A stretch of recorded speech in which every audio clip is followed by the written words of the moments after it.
Oi, gente, bom dia, tudo bem? Eu tô um pouco emocionada. Já é difícil pra mim falar, ainda quando eu estou emocionada, fica mais difícil. Vou explicar por que talvez isso edifique você, né? Bom dia, aqui é domingo de manhã, é umas 8h30 da manhã. E daí eu acho que nós vamos ao culto, né? E daí tô me preparando, fiz meu café, eu tomo café puro, depois tomo um café com leite. Geralmente esse é o meu café da manhã. E aí minha filha vai levantar e aí eu vou preparar alguma coisa para ela tomar e para ela comer. E aí eu estava orando e Deus me disse assim, algo para mim e para dizer a você também. Insistência, insista em oração, né? E daí, claro que sempre para exemplificar, ele traz um testemunho, uma experiência, algo real que eu tenha visto na minha vida, ou pode ser na vida de outra pessoa, mas o que impacta mais é a lembrança de algo que você viveu. Olha o passarinho cantando.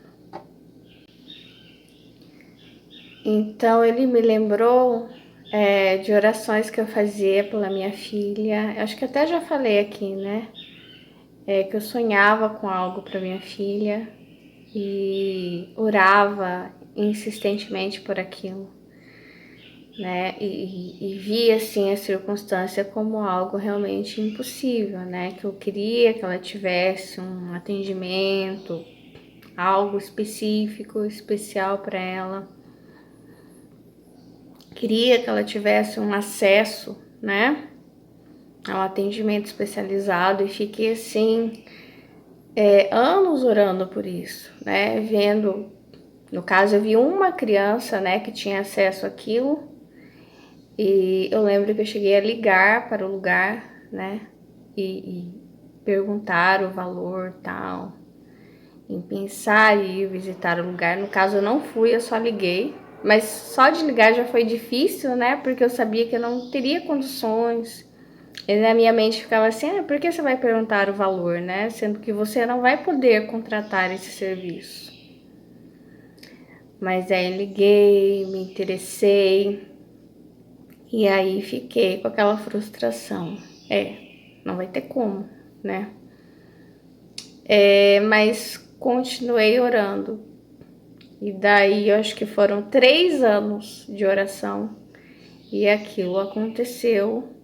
E foi não só aquilo aconteceu que eu queria para ela, como ela obteve muitos outros atendimentos que ela tem, que eu consegui em base de oração. Então sim, insista. E você vai conseguir isso que você está buscando para um filho seu, não sei, para o seu pai, para sua mãe, para você, né? E Deus não só vai te dar isso, como a partir disso ele vai multiplicar. Ele vai dar mais, entendeu? Se inscreva no canal, curta o vídeo para ajudar. Vem comigo rumo a 3K para mais. Eu sou Melissa, vou me apresentar. Sou artista, autista superdotada, né? Sou neurodivergente. Eu sou escritora, sou uma contadora de histórias. Quando eu digo contadora de histórias, por exemplo, artista, e uma das coisas que eu gosto de fazer é trabalhar com o corpo, por exemplo, né? Eu venho da dança, do balé, cheguei a fazer jazz, mas mais balé clássico mesmo, fiz dança do ventre quando voltei do Japão. Na faculdade entrei em contato com a performance, só que fiz na época da pandemia, então fiz vídeo performances e pensando assim, foi no tempo errado? Não, foi no tempo certo. Por quê? Porque isso me possibilitou exercer algo sem a presença das pessoas. Porque como eu sou autista, eu evito o contato com as pessoas. E não tem como. Eu achei que eu seria curada disso. Como eu vou ser curada da minha condição? Não tem como, né? Então, assim, isso nunca vai acontecer, né? Eu sempre vou evitar inconscientemente o contato com as pessoas. Então, assim, quando, por exemplo, estar em grupo, eu sempre vou sentar no cantinho, ou às vezes eu preciso ir para fora, né? Eu me lembro de uma outra igreja que eu estava e daí eu fiz um movimento desses. A gente teve a célula, era uma célula de jovens, né? Só jovens. E daí a gente teve um momento ali de testemunhar, de contar aquilo que estava passando nesse período. Uau! Eu tinha passado por um período muito difícil, sabe? Eu digo, de extrema necessidade mesmo, assim. Passei por um período bem difícil. Daí testemunhei lá, mas já tinha passado por isso, né? Então, quando você passa algo com Deus, é maravilhoso, né? O testemunho, eu vi uma frase outro dia que gerar testemunho dói, né? Mas é muito gratificante depois. E daí todos testemunhamos, agradecemos, oramos, louvamos. E aí vem a parte da confraternização, né? A gente começa, aí entra com um alimento, né? E a gente compartilha aquele alimento, né? Como Jesus fazia a ceia, né? E compartilhava o alimento, né? Só que eu rapidamente faço o movimento de escapei, fui para fora. E daí a minha ex-líder tava me procurando, cadê a Melissa? Cadê a Melissa, né?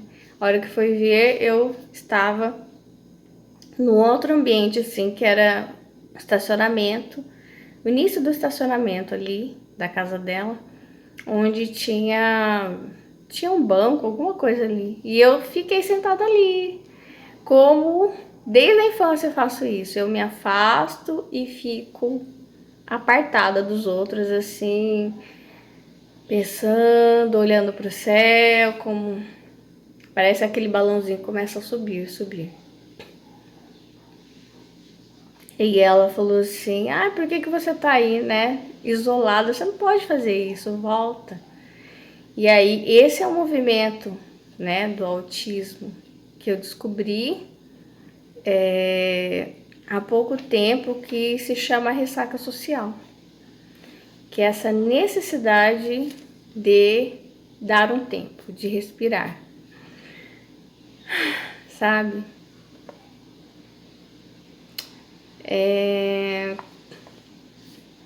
Então, essa não adaptação aos ambientes, aos lugares. E isso não tem cura. Isso é a condição, né? Então, é algo que eu vou fazer sempre.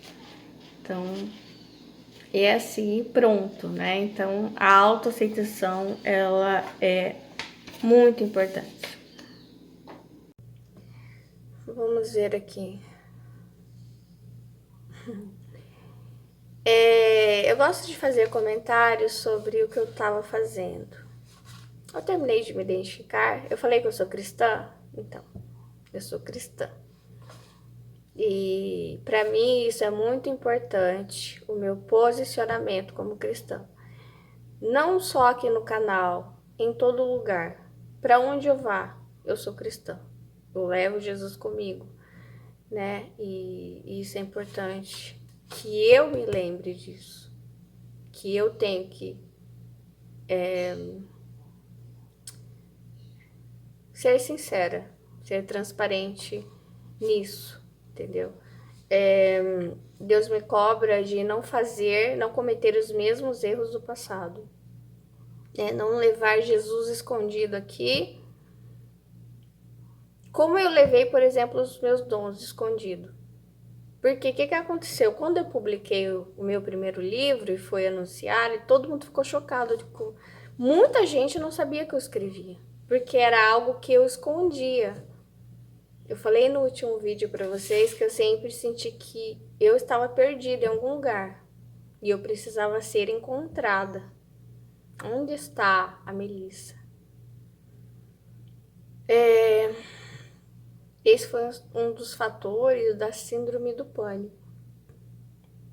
Outro dia eu vi uma colega dizer, uma amiga, o meu filho está com síndrome do pânico. E agora eu estava orando, né, pelo filho dela. E lembrando também pelo que eu passei. Algumas coisas você vai orar, mas só Deus vai poder fazer. Porque, por exemplo, síndrome do pânico é isso. É a sensação de estar perdido. De você não saber quem você é, de você querer ser encontrado. Encontrado por quem? Você quer ser encontrado por você mesmo. Então, sim, se busque. Quem sou eu? Se identifique. Se assuma. Entende? E sempre que eu digo isso, é claro, não é assumir pecados. Ou sim, assumir pecados na busca por redenção. Deus tem me dado essa palavra, redenção. Quando eu falo redenção, toda vez, sabe o que eu vejo? Luzes saindo de você. Que é, você confessa o teu pecado, você se arrepende, e aí as luzes, você emana, você passa a ser aquilo que Deus te programou para ser, né? Você não deixa. Eu sempre acreditei que o mal ele é externo. Eu não acredito, como muitas teorias dizem, que o mal ele é interno, ele está dentro e ele aflora. Não. Para mim, o mal ele é externo e quando ele vem para dentro é porque você permitiu, né? Aquela brecha. Você aceitou. Você fez um pacto com esse mal. Entendeu? De alguma forma você disse sim. É como um casamento. Você disse sim para aquele mal, entrou e ficou. Então, precisa. E eu fico tentando lembrar, né? Ou às vezes faço uma oração genérica. Senhor, quebra todo o pacto que eu tenha feito, que vai contra a tua vontade na minha vida. Para que Deus limpe e eu possa ser usada 100%. Possa manifestar todo o meu potencial como pessoa, como cristã, como mulher, como mãe. E isso também pode ser feito. Você fazer isso através da tua vida, né? Ser luz, né? Que nenhuma força externa te bloqueie, entendeu? Isso, eu tô vendo assim, algo que está bloqueando você. Mas você se desliga, né, dessas coisas. Por falar nisso, eu vou ser a chata por um mês. Hoje é dia 4 de agosto de 2024, domingo, e eu vou falar sobre o agosto branco, rapidamente. Que é o agosto branco, né? É uma luta pelo bem do seu próprio organismo, né? Dos seus pulmões. E também a natureza agradece, né? Que você pare de fumar, que você pare de ser um fumante passivo, né? E eu vou falar agosto inteiro. Depois eu volto só ano que vem. Porque é algo que Deus me deu ano passado, assim, sem querer. Deus, ele tem várias coisas que vão parecer coincidências e não são. São propositais, né? Que ele é intencional, ele é específico. Então, eu descobri isso sem querer ano passado e fiz um vídeo aí que eu coloquei agosto branco. Mas esse ano ele me pediu de novo, fale durante todo o mês de agosto. E aí ano que vem você volta, fala de novo. Depois volta, fala de novo. Se Deus me possibilitar ano que vem, eu volto, falo de novo sobre essa libertação que pode acontecer na tua vida. Ou na vida de alguém que você ama. Amém? Agora eu vou falar sobre um testemunho que eu estou assistindo ainda, né? Não concluí. E não estranho, eu sou assim. Eu entrei, sei lá, talvez com 5 anos, na fase da pergunta. Só que o problema é que eu nunca saí de lá. Só que isso não é um problema, né? Porque as perguntas movem o mundo, né? E isso vem da superdotação. Então, se uma pergunta gera outra pergunta, que gera outra pergunta, pergunta, né?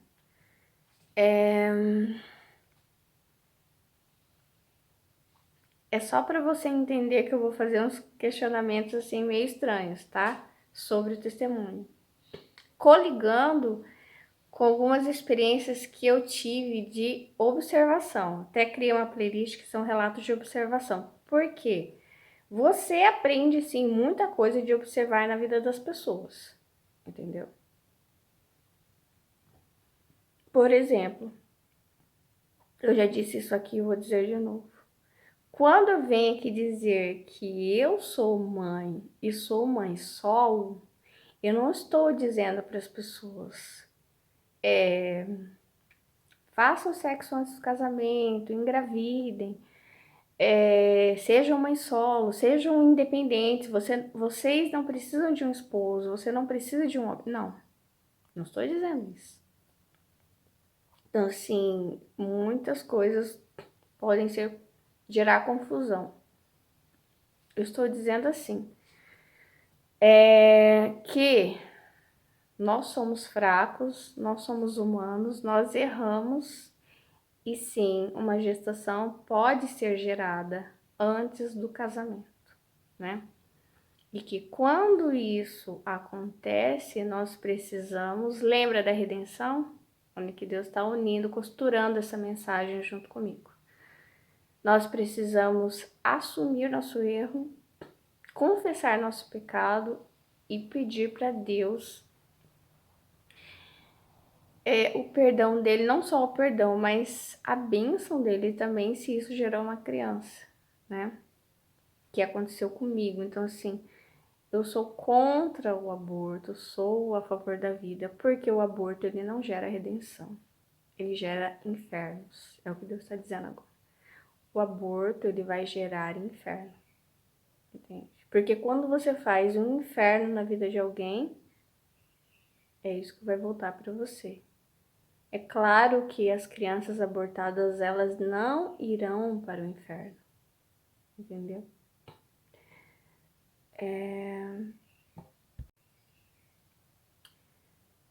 E nós precisamos procurar tudo que gera redenção, entendeu? Sempre pagar o preço por essa redenção. Pague o preço pela sua redenção, entendeu? Porque você vai colher frutos disso, né? De testemunhar, assumir seus pecados. Eu lembro sempre que eu fiz um vídeo, né, falando. É difícil ser sincero, né? As pessoas perseguem a sinceridade, a verdade, né? Por isso que eu tenho essa busca de verdade. Porque o testemunho, você assume seus erros, mas também reconhece, né? Quando alguém te feriu, te machucou. Não passa a mão, sabe? Encobre as coisas.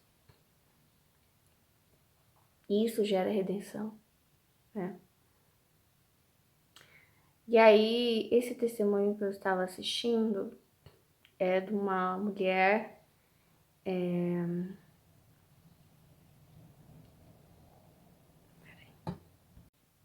Eu nem sei como falar sobre isso.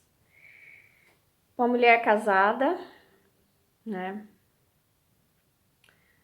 Ela e o esposo se amavam muito, né? O problema estava nele. Ele era infiel o tempo inteiro, sempre prometendo que ia mudar.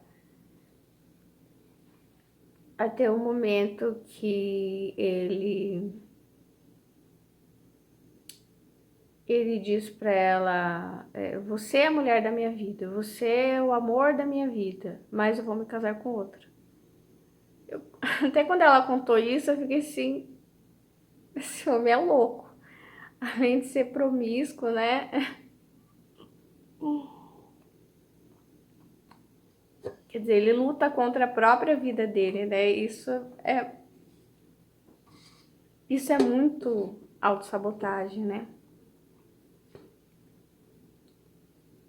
Eu assisti, tem um filme bem legal que ele vai falar sobre autossabotagem no nível sexual.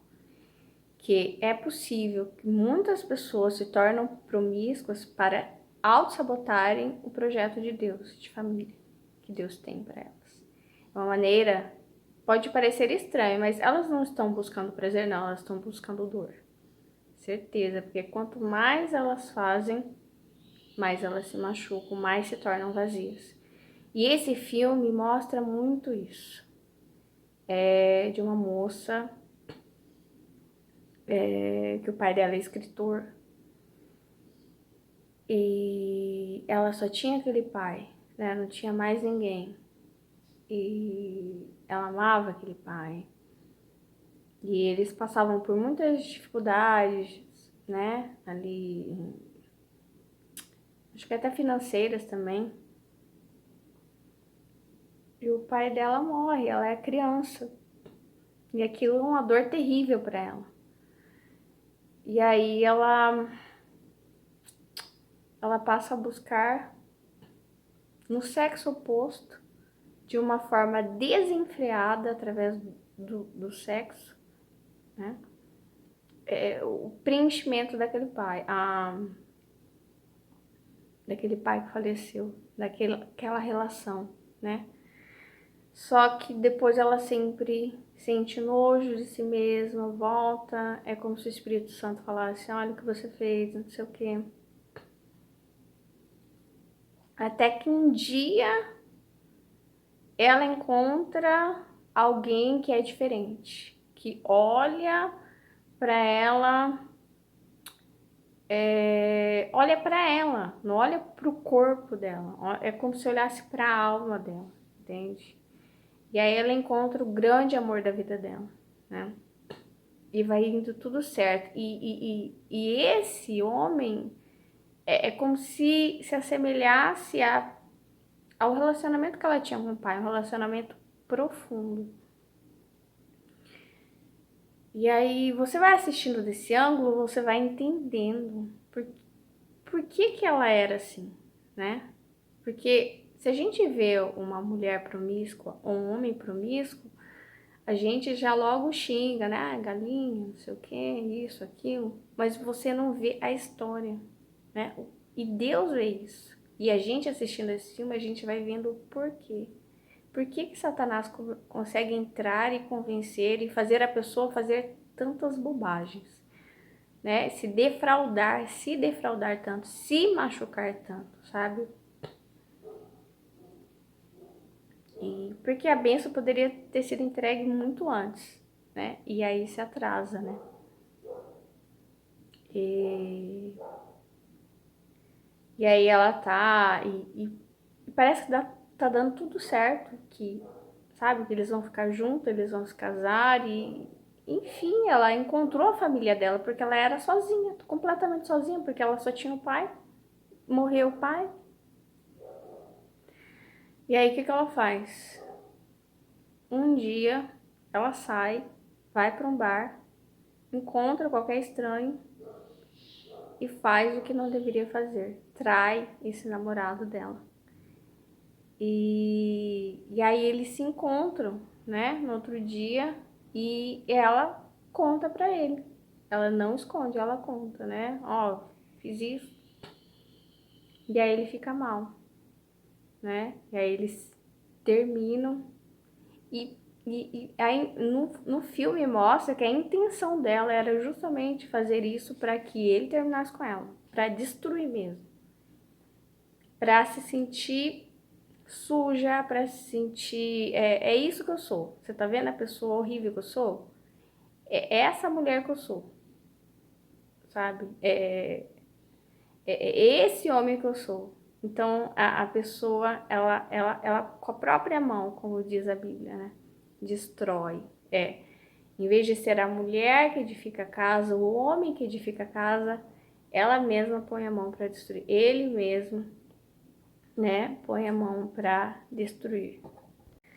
Até estava pensando hoje, né, com Deus, né, que muitos casais se comportam como se fossem inimigos, como estivessem. Não tem aquele filme Senhor e Senhora Smith? Muitos casais se comportam assim, por isso muitas vezes o casamento é tão tenso, é tão difícil, ou realmente leva ao divórcio, porque um age como se o outro fosse inimigo. Nossa, vai ficar muito longo aqui, mas eu começo a entrar, eu com Deus, viajando, entrando nos conceitos, entendeu? E uma das coisas que Deus tem me falado, tomar cuidado com a imitação. Quando ele diz, eu te dou a outra face, né? Se você me machucou, eu não vou te machucar de volta, né? Tipo, se você me traiu, eu não vou te trair de volta, né? Se você mentiu pra mim, eu não vou mentir pra você, né? Eu vou te honrar, eu vou te amar, eu vou ser fiel, você, entendeu? Eu vou ser leal.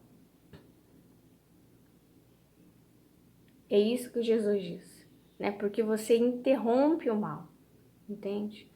Quando tem aquela mulher para ser apedrejada, o ato do apedrejamento é eu imito, né? Eu imito a postura do outro. E se essa postura é errada, a imitação ela traz uma linha infindável de sofrimento, entende?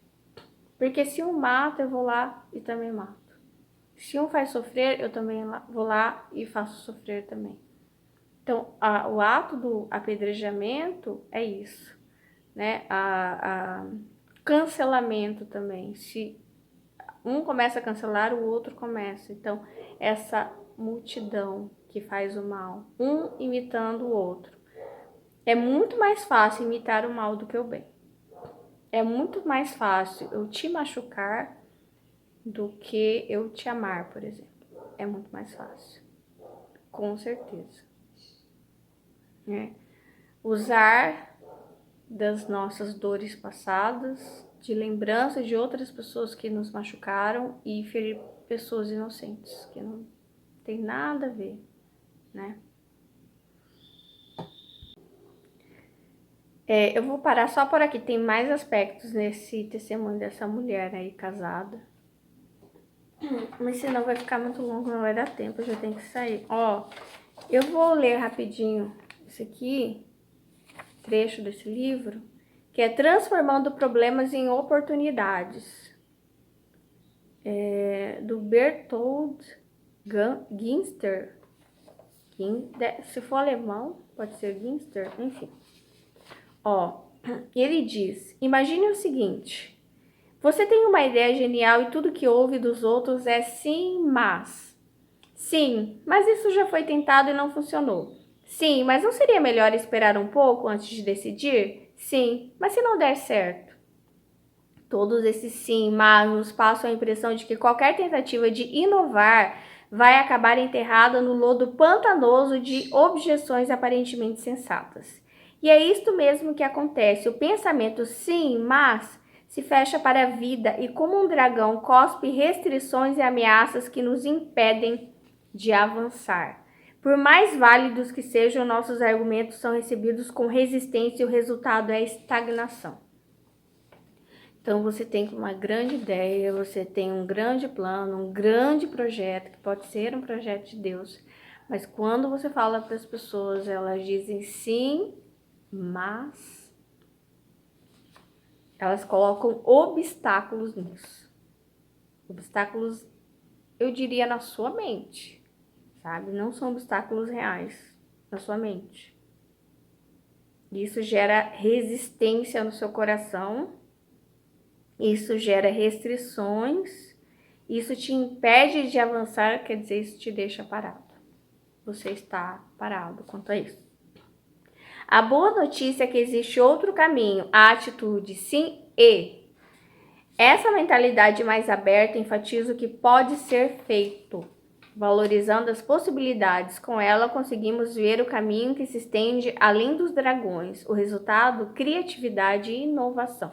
Então, assim, você tem sido criativo em relação a esse projeto? Você está inovando ou está estagnado, pensando mas isso, mas aquilo, né? E não vai para frente nunca. Este livro ensina a sair do modo sim, mas e abraçar o sim e. A pensar em termos de oportunidades, não de problemas. Pensar nas oportunidades. Aqui ele chama de flip thinking. Melhoramos nossa vida aceitando os problemas, a dor, a perda, a carência, em vez de evitá-los, olhando apenas o lado bom. Ele diz aqui feito Poliana, mas outro dia eu vou analisar com vocês um pouco mais o livro da Poliana, tá? Porque não é assim, tá? E esse processo começa quando encaramos a realidade. Um pessimista não liga a mínima para quanta água há no copo. Ele só vê mais uma louça para lavar. Por que ele não pode simplesmente matar a sede com meio copo d'água?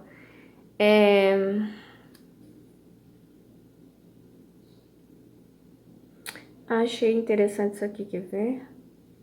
Frustrações podem ser fontes de prazer se forem transformadas numa nova e desejável realidade. Frustrações podem ser fontes de prazer se forem transformadas numa nova e desejável realidade. Daí lembra do filme que eu tava falando, né? O filme, eles acabam se reencontrando, ele perdoa ela e eles acabam casando, enfim, fica tudo bem. É muito lindo, tem uma música que fala de pais e filhos, que é bem legal. Então, assim, Deus começou a me mostrar quando alguém se mostra muito desagradável, muito chamativo para o lado negativo, que isso é um pedido de socorro. É uma bandeirinha que fica tremulando, dizendo socorro, me ajude, né?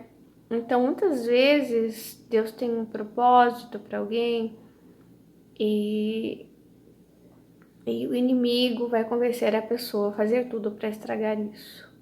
A dizer, viu como eu não sirvo, viu como eu sou péssimo, péssimo, olha isso meu, olha isso, aquilo.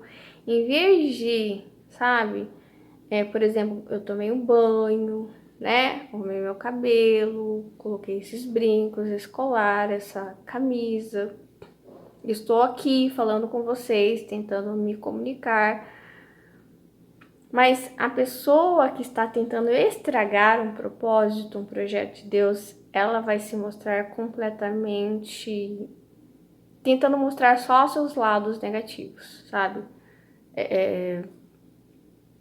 Sei lá, chamando atenção por coisas ruins, aspectos ruins da sua vida para dizer, ei Deus, tá vendo?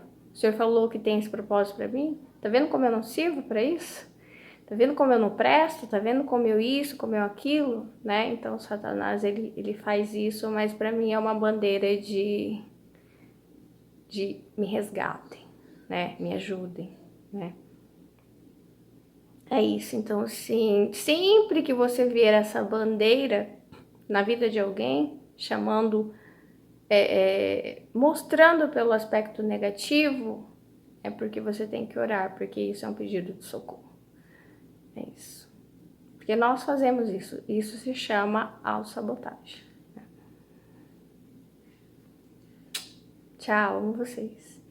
Eu quero dizer que você é perfeito para esse propósito, né? Que o livro diz que isso tem dificuldade sim, Tem dores que precisam ser enfrentadas. Aqui ele fala, existem carências, você tem carências, mas você precisa entender que também tem sim e tem muita oportunidade aí, né?